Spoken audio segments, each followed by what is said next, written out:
അവൻ ഇന്നലെ തിരുവനന്തപുരത്തിൽ ചോദിക്കുകയാണ് മുഖ്യമന്ത്രിയോട്, ഞാനൊക്കെ SFI ആയി നടക്കണം, എന്താണ് SFI എന്ന് പറഞ്ഞിട്ടില്ല, കോളേജിൽ രാഷ്ട്രീയമായി നടക്കുന്ന സമയത്ത് എന്നോട് എല്ലാവരും വീട്ടിൽ നിന്നൊക്കെ എല്ലാവരും പറയും രാഷ്ട്രീയത്തിൽ പോരുത്. അതെന്താ?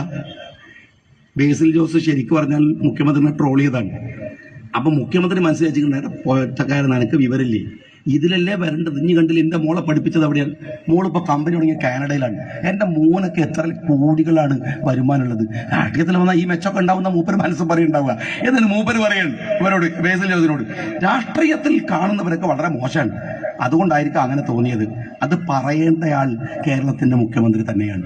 നിങ്ങൾ മനസ്സിലാക്കേണ്ടത്, ഒരു മനുഷ്യന്റെ നന്മകളെ നിരാകരിക്കുന്ന, അപകടപ്പെടുത്തുന്ന രാഷ്ട്രീയത്തിൽ സ്വത്വബോധത്തോടെ, അവനവന്റെ രാഷ്ട്രീയ ബോധത്തോടെ ഉറച്ചു നിൽക്കാൻ കഴിയുന്ന തരത്തിലേക്ക് മാറുകയാണ് അനിവാര്യമായ രാഷ്ട്രീയ മാറ്റം എന്ന് വിചാരിച്ചുകൊണ്ട് അഭിവാദ്യങ്ങൾ നിർത്തുന്നു.